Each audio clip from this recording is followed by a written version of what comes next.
तो नमस्कार दोस्तों, स्वागत है आप सभी का ज्ञान गैंगवे चैनल में। और आप सब जानते हैं कि मैं हूं सनोज और मैं आपको हिंदी पढ़ाता हूं। और जो हिंदी में जो बोर्ड का हिंदी जो चल रहा है, क्लास 10 की जो हिंदी चले, ठीक है, उसमें आपका दूसरा लेसन पर हम लोग पहुंच चुके हैं और आज हम दूसरा लेसन पढ़ने वाले हैं। ठीक है, दूसरा लेसन जैसे कि आप पद का खोलिएगा, जैसे आप बुक अपना खोलिएगा पद वाला, तो उसमें आपको दूसरा लेसन का नाम मिलेगा धनुष भंग। धनुष भंग मिलेगा, उसमें उसको लिखने वाले का नाम है, जैसे आप फोटो देख रहे हैं ना, किसका फोटो है, तो ये तुलसीदास के। यहाँ पे मैं देखिए लिखवाया है वहाँ यहाँ पे मैंने। तो दूसरा लेसन का जो नाम है धनुष भंग है, तुलसीदास लिखे हैं। और दोहे है, उसका अर्थ हम लोग जानते हैं, ठीक है। फिर जीवन परिचय जानेंगे, फिर कठिन शब्दों का हम अर्थ भी जानेंगे। तो चलिए, ये आपका दोहा है, इसका हम अर्थ आपको समझा रहे हैं, ठीक है। धनुष भंग से आप इतना समझिए कि जब श्री राम जी कहाँ पे राजा जनक के यहाँ सीता से विवाह करने के लिए प्रतियोगिता रखा गया होता है कि जो धनुष को तोड़ेगा उसी से सीता का शादी होगा। तो उसी प्रतियोगिता में जो है अपने गुरु के साथ, विश्वामित्र ऋषि के साथ क्या है, राम जी जो है कहाँ गए हैं, उस महल में गए हैं। राजा कहाँ पे, जो जनक है, ठीक है, जनक क्या है, दरबार में गए हैं धनुष को तोड़ने के लिए। और वही सब उन्हीं का, उसी सब महल का क्या है, संवाद के बारे में ये वर्णन किए हैं। राम जी का चलना, उठना, बोलना, बैठना, ठीक है, प्रणाम करना, ये सब गतिविधियों का वर्णन करेंगे, ठीक है। चलिए देखते हैं। तो जब श्री राम जो है खड़े हुए हैं ना अपने स्थान पे, तो ऐसा लग रहा है कि जब सुबह के समय पर्वत पे सूर्य खिलता है, वैसा राम जी जैसे उठे हैं तो लग रहा है कि सुबह के समय पर्वत पे क्या है, सूर्य खिल उठा है। इसमें रूपक अलंकार है, इस पे सब बात करेंगे। चलिए आइए देखते हैं, पहले उसके बाद में बात करेंगे। चलिए पहले क्या देखो जरा, मैं इसको गा के सुनाता हूँ आपको, ठीक है। उदित उदय गिरि मंच पर, उदित उदय गिरि मंच पर, रघुबर बाल पतंग, बिकसे संत सरोज सब, हर से लोचन भृंग। उदित उदय गिरि मंच पर, अरे रघुबर बाल पतंग, बिकसे संत सरोज सब, हर से लोचन भृंग। ये दोहा है। क्या है, दोहा है। क्या इसका अर्थ है, थोड़ा अर्थ इसका हम जान लेते हैं कि उदित उदयगिरी मंच पर, ठीक है, एक उदयांचल पर्वत है। क्या है, उदयांचल एक जो है, उदयांचल जो क्या है, उदयांचल एक पर्वत है, ठीक है। चलिए, उदयांचल पर्वत पर रघुबर बाल पतंग, बाल पतंग मतलब कि सूर्य का बाल रूप, ठीक है। सूर्य यानी कि बाल रूपी सूर्य, कौन सा, तो बाल रूपी सूर्य, ठीक है। रघुबर यानी कि राम रूपी बाल रूपी सूर्य, ठीक है, राम रूपी सूर्य, बाल सूर्य, बालक सूर्य, ठीक है, याद रखिएगा। उदयांचल पर्वत पर राम जैसा बालक सूर्य, ठीक है। क्या है आपका, क्या है, विकसित है यानी कि खड़ा हुआ है। और देखो, विकसे संत सरोज सब, सरोज मतलब होता है कमल, सरोज मतलब कमल, कमल के जैसा। विकसित मतलब विकसित हो गए, संत मने ऋषि लोग, कौन हो गए, ऋषि लोग क्या हो गए, विकसित हो गए, मतलब कि खिल गए, उनके चेहरे क्या हो गए, कमल के भांति खिल गए।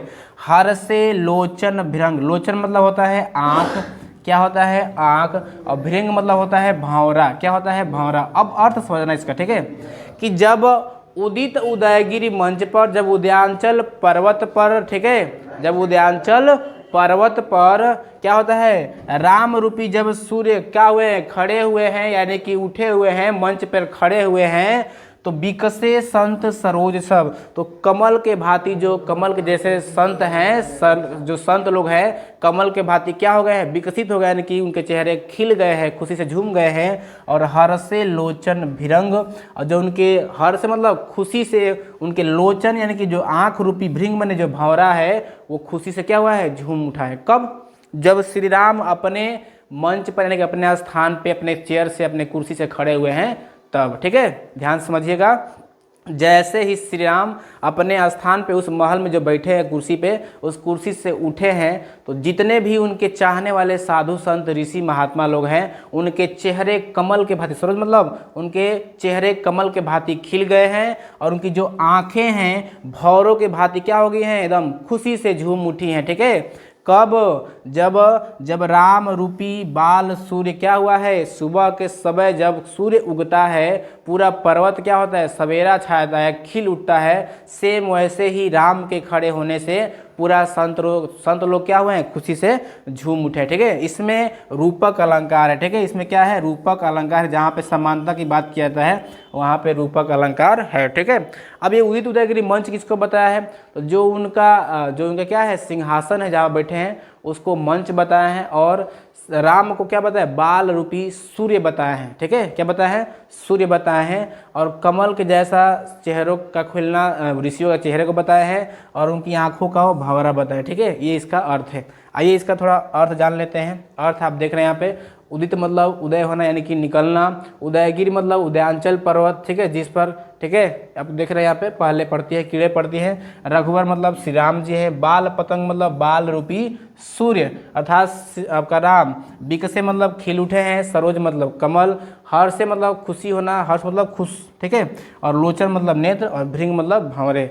ठीक है, तो जैसे ही श्री राम महल में अपने स्थान पे खड़े हुए हैं, सभी उनके संत जो है उनके चेहरे कमल के भांति खिल गए हैं, और उनके भौरा रूपी जो आंखें हैं खुशी से झूम उठी हैं। इसका अर्थ हो जाएगा। आगे बढ़ते हैं, चलिए अब आते हैं दूसरे स्टेंजा पे। क्या कह रहा है यार, कह रहा है कि नीप ही केरी आशा निसनासी। क्या है, नीप ही केरी आशा निसनासी, बचन नखत अवली न प्रकाशी, मानी महिप कुमुंद सकुचाने, कपटी भूप उलुक लुकाने।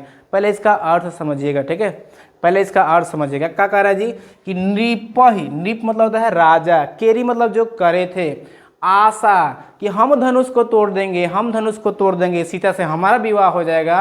तो उनका जो आशा था, निशी, निशी मतलब रात्रि, रात्रि रूपी जो उनकी आशा थी, मन में आशा लगा था कि हम धनुष को तोड़ के सीता से शादी कर लेंगे, नासी माने खत्म हो गई। क्या हो गई, खत्म हो गई। कब होता है, ध्यान सुनना, जब आप क्या बोलते हैं, जब आप सभा में बैठे होते हैं और आप अच्छा भाषण दे रहे हैं। ठीक है, और जब कोई आपसे भी अच्छा भाषण देने वाला आ जाए ना, तो आप चुप बैठ जाएंगे, है कि नहीं है। तो सेम वैसे ही अन्य राजाओं को लगता है कि मैं महान हूँ, मैं वीर हूँ, मैं तोड़ कर सीधे शादी करूंगा। और जैसे ही राम खड़े हैं हुए धनुष को तोड़ने के लिए ना, अब सबका आशा क्या हो गया, टूट गया। उनका रात्रि रूपी आशा क्या हुआ, नासी मतलब खत्म हो गया। अगर देखो, बचन नखत अवली न प्रकाशी, नखत मतलब होता है आपका क्या होता है, आपका नखत मतलब होता है आपका क्या चीज, तारा, तारा का चमकना। ठीक है, तो तारा, तो जो उनके वचन तारा रूपी प्रकाशित, ठीक है, चमकीला, अवली मतलब चमकीला, क्या होता है जी, चमकीला। जो उनके बड़े बड़े वचन थे, क्या थी, जो उनके बड़े बड़े क्या थे, तारा रूपी वचन थे, यानी कि चमकीले जो वचन थे।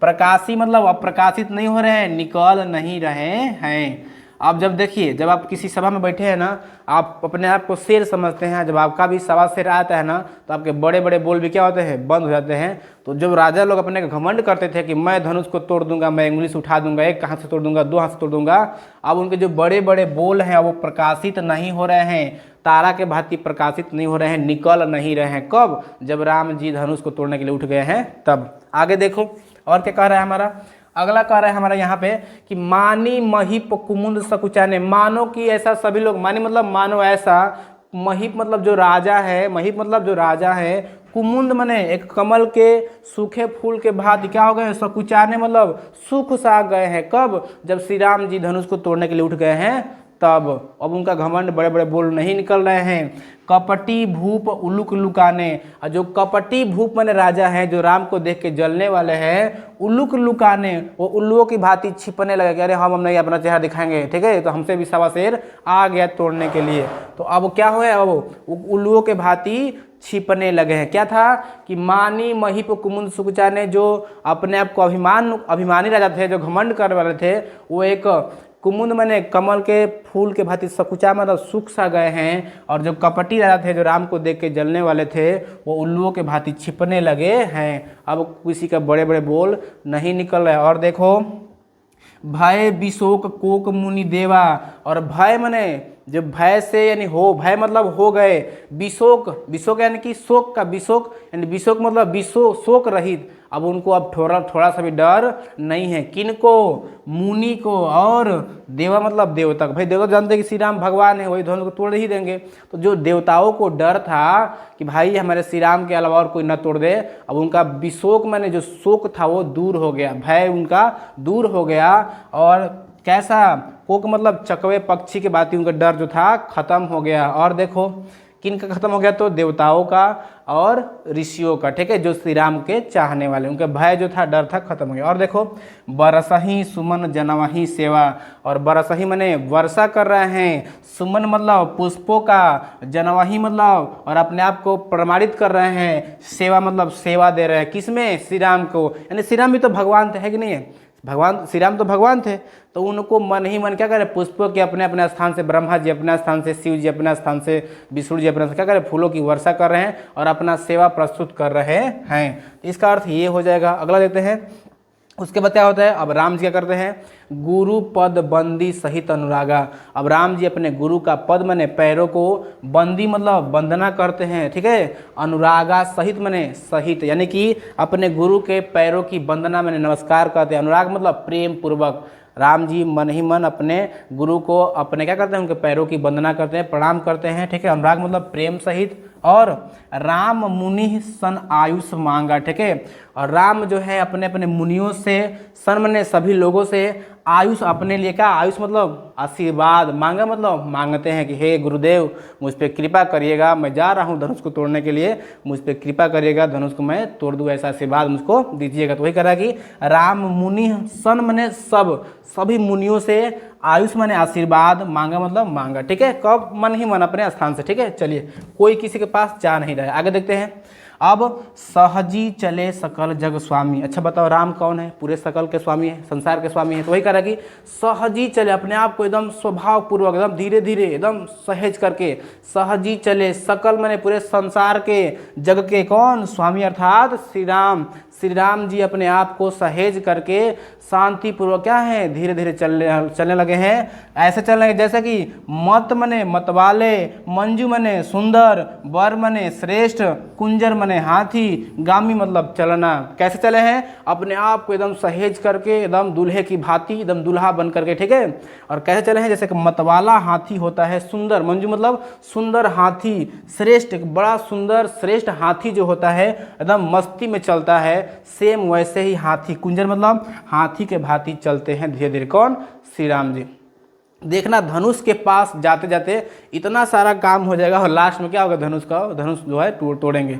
खैर चलिए, तो एक मतवाले हाथी, सुंदर एक मतवाले हाथी के समान धीरे धीरे अपने कदमों को बढ़ाते हैं एकदम, ठीक है। आगे देखते हैं। चलत राम सब पुर नर नारी। और जैसे ही राम अपने कदम आगे बढ़ाते हैं तो चलत राम सब, राम के चलने से सभी जो पुर माने नगर होता है, अब नाम सुने होंगे, जौनपुर है कि नहीं है? है कि नहीं है? जौनपुर, सिकंदरपुर है कि नहीं है? तो अब जो पुर होता है ना, पुर मतलब होता है केंद्र या नगर। तो जितने भी नगर के नर यानी कि पुरुष लोग हैं और नारी मतलब जो स्त्रियाँ लोग हैं, पुलक पूरी तन भय सुखारी, उनका जो शरीर है, पुलक माने खुशी से, ठीक है, उनका जो तन माने जो शरीर है, सुखारी मतलब सुखों की अनुभूति कर रहा है। देखो क्या होता है, उस महल में बहुत बड़े बड़े राजा घमंडी लोग आए थे, ठीक है, बड़े बड़े राजा भी आए थे, यहाँ तक कि रावण और बाणासुर भी आए थे, ठीक है। तो राजा थे ना, जो उस महल में गाँव के लोग थे उनको पसंद नहीं करते थे, लेकिन राम सुंदर थे और भगवान है ये हैं, और राम को सभी लोग क्या कर रहे हैं? प्रसन्न कर रहे हैं। जैसे कि आप ही क्रिकेट का मैच देखते हैं और आप ग्राउंड में बैठे होते हैं, ठीक है, स्टेडियम में बैठे होते हैं, और ऐसा तो क्रिकेट बहुत सारे खेलते हैं, लेकिन आपको कोई पसंदीदा प्लेयर जाता है, जैसे मान लो विराट कोहली जाए, ठीक है, रोहित शर्मा जाए, तो आपका तन एकदम खुशी से झूम उठता है, आप खड़े होकर ताली बजाते हैं। सेम वैसे ही राजा जब श्री राम जी चले गए हैं ना तोड़ने के लिए धनुष को, तो सभी लोग क्या है, उनके तन को यानी कि शरीर को सुखों की अनुभूति हो रही है, क्योंकि उनके चाहने वाले धनुष को तोड़ने के लिए जा रहे हैं। और सभी चाहते हैं, पूरे गांव के उस नगर के लोग चाहते हैं कि राम जी का विवाह सीता से ही हो, क्योंकि राम के लायक ही सीता थे, ठीक है। अच्छा आगे चलते हैं। चलिए अगला है बंदी पितर सुर सुकृत संभाले। और देखो जो गांव के नर और नारियां हैं जो उनको चाहने वाली हैं, बंदी माने वंदना कर रही हैं, पितर सुर सुकृत संभाले। और पितर कौन होता है? तो देखना शादी विवाह में एक देवता होते हैं, एक पितर होते हैं। तो पितर वे होते हैं जबकि घर के बूढ़ा जो पुरानिया लोग मरे होते हैं, दादा परदादा, वो घर के देवी पितर कहलाते हैं। देखना जब शादी में पितर न्योता आता है, पितर न्योता बुलावा भी आता है, पूरे टोले में मोहल्ले में, इस मोहल्ले में शादी होती है तो अपने जितने भी नर नारी हैं उस गांव के नगर के चाहने वाले राम को, तो अपने अपने घर के पितरों को यानी कि घर के देवी देवताओं को, सूर्य मतलब भगवान को सुकृत संभाले, सब सुकृति मना के हे प्रभु संभाल लीजिएगा, मेरे चाहने वाले श्री राम जी धनुष को तोड़ने जा रहे हैं, आप उन पे कृपा करिएगा, संभाल लीजिएगा। जो कछु पुण्य प्रभाव हमारे कि हे हमारे घर के देवी देवता, अगर तनियो मनी बढ़िया काम कैले हो हम तनियो मनी फल अगर देहल चाहत रहते काम करी हो, हमारा राम जी के आशीर्वाद दे दीजिएगा, ठीक है, कि धनुषवा को तोड़ दे, ठीक है। तो वही करके कुछ भी हमारा पुण्य का पाप प्रभाव आप पे है, हम आपकी सेवा किए हैं हमारे घर के देवी देवता और भगवान जी लोग, तो एक काम करिएगा, वो आशीर्वाद राम को दे दीजिएगा ताकि वो धनुष को तोड़ दें और सीता से विवाह कर ले। आगे देखते हैं, तो शिव धनु मृणाल की नाई, तो हे भगवान जी है हमारे घर के देवी देवता, तो अगर मेरा जो भी प्रभाव है पुण्य आप पे मैं किया हूँ, अगर उसका फल आप देना चाहते हैं तो काम करिएगा। शिव धनु तो मैंने वह, शिव धनु मैंने शिव जी के धनुष को, मृणाल मतलब होता है कमल के डंडा के भांति हल्का, कमल का देखे ना जी डंडा जो होता है पानी में डूबा होता है, उस डंडे के भांति हल्का कर दिया कि नहीं मैंने जैसा उस कमल के हल्के डंडे के समान कर दीजिएगा ताकि मेरे प्रभु राम तोड़ दे, ठीक है, और सीता से विवाह कर ले। तो वही कह रहा है कि मृणाल की नाही तो रहूँ राम गणेश गोसाई, हे गणेश गोसाई अर्थात हे गणेश जी मुझ पे कृपा करके, वो सब नर और नारी कह रहे हैं कि मुझ पे सहाय होइए, मुझ पे कृपा करिए और उस धनुष को एक कमल के डंठल के बराबर, डंटे के बराबर हल्का कर दीजिए, तो रहूँ राम गणेश गोसाई, जिसे हमारे श्री राम जी क्या कर सके, तोड़ सके। बताओ कितना अच्छा बात है। ये सब कौन कर रहे हैं, नर और नारी। कहाँ का, तो जो उस नगर के चाहने वाले हैं श्री राम को, वो स्वीकृति मना रहे हैं, ठीक है, अपने भगवान से प्रार्थना कर रहे हैं, अपने घर के देवी देवता से, बंदी और पितरों से, ठीक है। चलिए आगे बढ़ते हैं। तो ये था, आइए इसके कुछ कठिन शब्दों का हम और जान लेते हैं। नृपहि राजा, ठीक है, आशा मतलब आशा, ठीक है, निशी मतलब रात्रि या रात, नासी मतलब नष्ट हो गया, नखत नक्षत्र, अवली मतलब पंक्ति या समूह भी होता है, मानी मतलब अभिमान करना, सकुचाने मतलब संकोच करना, उल्लुक मतलब उल्लू। देखिए यहाँ पे राम जी हैं धनुष तोड़ने चले गए हैं, ठीक है। अगर आपको गा कर सुना चाहे तो कैसे होता, नृपहि केरी आशा निसुनासी, बचन नखत अवली न प्रकाशी, मानी महीप कुमुंद सकुचाने, कपटी भूप उलुक लुकाने, भय विशोक कोक मुनि देवा, बरसहि सुमन जानवहि सेवा, गुरुपद बंदी सहित अनुरागा, राम मुनि सन आयुष मांगा, सहज चले सकल जग स्वामी, मत मंजू बर कुंजर गामी,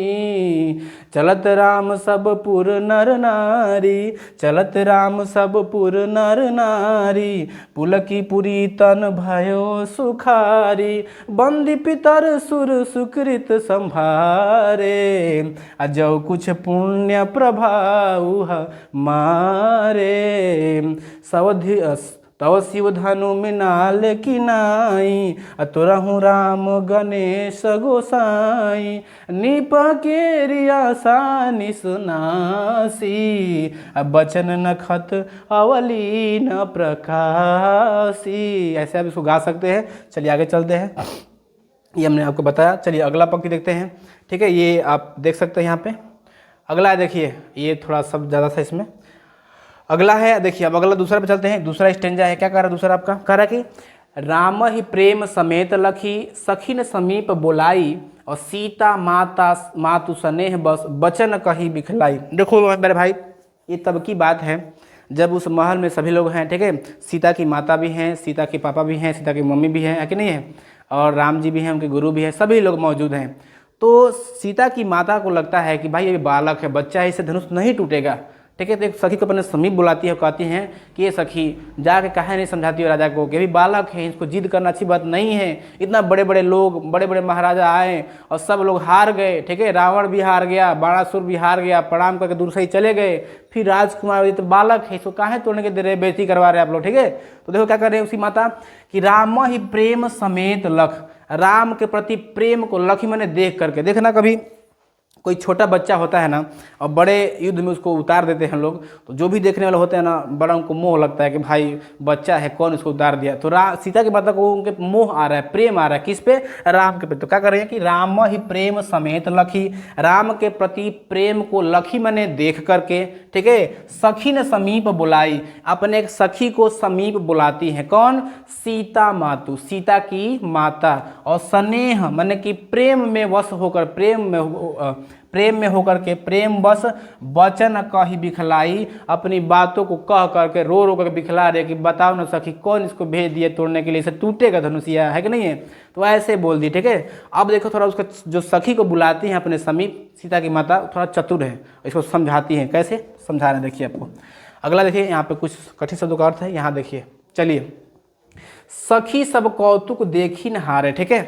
क्या कह रहे हैं सीता की माता उस सखी को समीप बुला करके कह रहे हैं क्या कि हे सखी सब कौतुक देखी न हारे, कि सारा जो कौतुक था, जो कौतुक मैंने कौतूहल था, जो सारा नाटक था, देखी न हारे, मैं देख करके हार गई। ये सभी देखने वाले हैं, कोई हमारे बारे में सोचने वाला नहीं है, सब आए हैं इस ड्रामा को देखने, ठीक है। और कौन? जेऊ कहावत हितु हमारे, जो हमारे अपने हित कहलाते थे, जो हमारे रिश्तेदार कहलाने वाले हैं, वो भी अब हमारे नहीं हैं, वो भी सब का है नाटक देखने आए हैं, सब नाटक देखने। कौतुक मतलब नाटक, सब देखने, देखी निहारे मतलब देखने वाले हैं, किसी के बस का नहीं है, किसी के बस करने के धनुष को तोड़ के मेरी सीता से विवाह कर ले, ठीक है, और सीता के पिता का प्रण को क्या कर दे? पूरा कर दे। तो वही कह रहा कि सब नाटक देखने वाले हैं, जेऊ कहावत हितु हमारे, जो हमारे रिलेशन वाले भी थे, जो हमारे हित रिश्तेदार भी थे, वो भी हमारे अब नहीं रहने वाले हैं। कहू न बुझाई कह गुरु पाई, किसी को बुझाई मतलब बुझा भी नहीं रहा है, यानी कि समझ में भी नहीं आ रहा है कि कहीं गुरु पाही, कि कह दे गुरु पाही मतलब उसके गुरु को बता दे। किसके गुरु को? तो राम के गुरु कौन है? विश्वामित्र। किसी को ये भी हिम्मत नहीं हो रहा है, पाही मतलब पा नहीं रहा है, यानी हिम्मत नहीं कर पा रहा है कि जा करके उनको गुरु को बता दे। क्या बता दे? कि ये बालक अर्थात श्री राम जी बालक हैं, असी मैंने इनको, हठ मैंने जिद, भली मतलब अच्छा, नहीं मतलब नहीं, इनको जिद करना अच्छी बात नहीं है। ये अभी बालक हैं, इनको जिद करना अच्छी बात नहीं है, ये बालक असी हठ भली नहीं। किसी को ये भी हिम्मत नहीं हो रहा है कि जाके राजा को बता दे। राजा बोले, राजा ये उनके गुरु को बता दे कि अभी बालक हैं, रोक लो इसको जिद करना अच्छी बात नहीं है, इसे टूटने वाला नहीं है धनुष। आगे देखते हैं, रावण बाण छुआ नहीं चापे सखी। हम देखे कि रावण और बाण मतलब बाणासुर जैसा महान योद्धा भी उस बाण को छू नहीं पाए। चाप मतलब धनुष, उस धनुष को रावण और बाणासुर जैसे महान योद्धा भी छू नहीं पाए। और हारे सकल, हार गए, सकल माने संपूर्ण, भूप माने राजा, करी दापा, दापा मतलब घमंड, और जो बड़े बड़े घमंडी राजा थे, घमंड करने वाले थे अपना को, मैं तोड़ दूंगा वो तोड़ दूंगा, अब वो सब भी क्या हो गए? सब संपूर्ण लोग हार गए। रावण लोग और बाणासुर लोग तो छुआ ही नहीं धनुष को, और बड़े बड़े घमंडी राजा, दापा मतलब घमंडी जो राजा थे वो क्या हो गए? वो आपको हार गए, धनुष को तोड़ नहीं पाए। सो धनु राजकुमार को दो, ये सखी वही उतना कठिन धनुष, उतना शिव का बड़ा धनुष, सो मने वह धनु, राजकुमार मने श्री राम को, कर दे ही, कर मने हाथ, वही उस धनुष को श्री राम के हाथों में ये लोग दे दिए हैं तोड़ने के लिए। बाल मराल के मंदर ले ही, हे सखी तुम ही बताओ क्या बाल मराल मने, बाल मराल, मराल मतलब हंस, क्या बाल मने बच्चा, यानी क्या हंस के बच्चे से मंदर ले ही, एक मंदराचल उतना बड़ा पर्वत ले ही मतलब लिया जा सकता है, यानी कि उठाया जा सकता है। उपमा दे रही है कौन? सीता की माता अपनी सखी को, कि तुम ही बताओ कि क्या छोटे से हंस के बच्चे से उतना बड़ा मंदर ले ही, उतना बड़ा मंदराचल पर्वत उठाया जा सकता है, यानी कि क्या श्री राम से उतना बड़ा शिव जी का धनुष तोड़ा जा सकता है? ये सीता की माता अपने सखी को समीप बुला करके कह रही है। और क्या कह रही है? भूप शयानप सकल सिरानी, ए सखी भूप शयानप, जो भूप मैंने जो राजा की, शयानप मतलब चतुरता थी, सकल मैंने संपूर्ण, सिरानी अब वो खत्म हो गई है, समाप्त हो गई है, अब वो उनकी भी शयानता खत्म हो गई है, वो भी पश्चाताप कर रहे हैं, नहीं कि नहीं है? सखी विधि, अब इतना बात जब बोली है किससे? सीता की माता सखी से, कि अब राजा की जो शयानता थी, चतुराई थी, अब वो भी क्या हुई है? एकदम समाप्त हो गई है, ठीक है, और उनका भी मन क्या हो गया? थिरा गया है कि नहीं है? आगे देखिए, सखी विधि गति कुछ जात न जानी। जब इतना बात सुने सीता की माता ना, तो उनकी जो सखी सुन रही है वो क्या कर रही है कि ये सखी यानी कि ये सीता के माई सखी विधि गति कछु जात न जाने की, ये सखी की सीता की माता जी सखी विधि गति विधाता की गति को कछु जात न जाने, कोई जान नहीं सकता। यही से कहतनी कि आप शक करना बंद कर दीजिए। हे सखी विधि गति माने विधाता की गति कछु जात न जाने, कोई जान नहीं सकता। बोली चतुर सखी मृदुल बानी, ये बात बोली है कौन? सीता के माता के साथ जो सखी बैठी है चतुर सखी बोली है मृदुल बानी, स्वर यानी कि मीठे बाणी में बोली है कि ये सीता के माता केहू विधाता के गति के जान नहीं सकत, केहू भगवान के कृपा के बता नहीं सकत कि कब का हो सकेला। जैसे मैच में कब मैच पलट जाला केहू ना जानेला, सेम वैसे ही है कि नहीं है। तेजवंत लघु गनी न रानी, ये रानी अर्थात हे सीता की माता जी तेजवंत व्यक्ति को लघु माने छोटा, गनी मतलब गिनना, न रानी कभी भी छोटा नहीं गिनना चाहिए, कभी भी छोटा नहीं समझना चाहिए। किसको? तेज व्यक्ति को लघु यानी कि छोटा, कभी भी तेजवंत व्यक्ति को लघु यानी कि छोटा गिनना मतलब समझना यानी कि काउंट नहीं करना चाहिए। ये रानी तेजवंत व्यक्ति को कभी छोटा नहीं समझना चाहिए। और देखो कहाँ कुंभज कहाँ सिंधु अपारा, देखो मैं तुमको एक उदाहरण बता रही हूँ, सखी दे रही है किसका उदाहरण? सीता की माता को, कि मैं आपको बता रहा हूँ कहाँ कुंभज, कहाँ एक छोटा सा घड़ा था, और कहाँ सिंधु अपारा, और कहाँ एक बड़ा सा समुद्र था। ठीक है, एक कहानी तब की है जब अगस्त मुनि ने पूरे एक छोटे से घड़े में पूरे समुद्र को क्या कर लिया था, कब्जा कर लिया था, सोख लिया था। तो वही एग्जाम्पल देकर समझा रहे हैं चतुर सखी सीता की माता को कि कहाँ कुंभज मैंने घड़ा, कहाँ सिंधु अपार, सिंधु मतलब समुद्र सागर, अपार कहाँ वो अपार समुद्र, लेकिन फिर भी अगस्त मुनि ने उस समुद्र को अपने घड़े में कैद कर लिया था। सेम वैसे ही राम को छोटा मत समझो, धनुष को वही तोड़ेंगे। कौन समझा रही हैं? सीता की माता को सखी समझा रहे हैं। सो सेउ सुजसु सकल संसारा, सो सेउ, ठीक है, अर्थात संपूर्ण संसार में, सुजसु मैंने अपने यश का, ठीक है, अपने प्रताप का, सकल संसारा डंका बजवाया था संपूर्ण संसार में। कौन? अगस्त ऋषि ने एक छोटे से घड़े में पूरे समुद्र को कब्जा करके अपने यश का क्या कहते थे, पूरा डंका बजवाए थे सकल संसार माने पूरे संसार में। आगे देखो फिर क्या समझा रही हैं, और जो चतुर सखी है सीता की माता को एग्जाम्पल पे एग्जाम्पल देकर समझा रही है। क्या समझा रही है कि रवि मंडल देखो तो लघु लागा, कि ये सखी है सीता की माता जी रवि मंडल माने सूर्य जो मंडल है, सौर मंडल है, देखो तो लघु लागा, सूर्य को देखती तो बहुत छोटा लगता है, लाल दिखाई देता है, बहुत लघु मतलब छोटा, देखी तो मैंने देखते हैं तो, ठीक है, तो रवि मंडल देखा तो लघु लागा, सूर्य मंडल को देखने या सूर्य को देखने में बहुत छोटा लगता है, लेकिन उदय तासु, जब उदय होता है यानी कि जब उगता है तो तासु तब त्रिभुवन तम भागा, तो त्रिभुवन मैंने तीनों लोगों का, तम मैंने अंधकार, भागा मतलब भाग जाता है। तो इसीलिए हे रानी देखने में सूर्य बहुत छोटा लगता है, लेकिन जैसे ही उगता है तो तीनों लोगों का जो तम यानी कि अंधकार है दूर हो जाता है। इसलिए हे सखी, हे सीता की माता जी, आप जो हैं अपने मन को छोटा मत करिए, धनुष को राम ही तोड़ेंगे। सीता की माता की जो सखी है वो सीता की माता को समझा रही है। चलिए कुछ कठिन शब्दों को और जान लेते हैं। यहाँ पे देख लो, कौतुक मतलब आश्चर्य, ठीक है, या नाटक, देखिन मैंने देखने वाले, कहावत मतलब कहानियाँ, हितु माने जो हमारे रिश्तेदार हैं, को मतलब कोई, बुझाई मतलब समझाकर, गुरु मतलब गुरु होता है, असी हट मतलब जिद होता है, ठीक है, हट मतलब जिद होता है, ठीक है, जिद करना अच्छी बात नहीं है। चलिए भली नहीं मतलब अच्छी नहीं है, ठीक है, रावण मतलब रावण है कि नहीं है। और देख लो यहाँ पे दिया है आपका बाण मतलब वाड़ासूर, ठीक है, चापा मतलब धनुष, दापा मतलब घमंड दर्प, कर मतलब हाथ, देही मतलब देना, बाल मतलब हंस का बच्चा, बताया था ना हमने आपको, मंदर मतलब मंदराचल पर्वत, सयानप मतलब समझादारी, ठीक है, समझदारी, शेरानी मतलब समाप्त हो गया है, ठीक है ना जी, राजा की सयानप। आगे देखते हैं अगला, देखो विधि गति, तेजवंत, गनी, है कि नहीं, सबका मैंने जो कठिन लगता है उसका मैंने आंसर लिखवा दिया, आप देख सकते हैं। चलिए तो ये था आपका ठीक है क्लास 10 का हिंदी जो तुलसीदास ने लिखा है धनुष भंग। आप बताएंगे कि आपको कहाँ पे दिक्कत हुआ, किस शब्द का अर्थ आपको समझ में नहीं आया, मैं उसको कमेंट करके बताऊंगा, ठीक है। और ऐसे ही इसका जो बचा पार्ट है मिलते हैं नेक्स्ट वीडियो में, और तब तक के लिए जय हिंद, नमस्कार।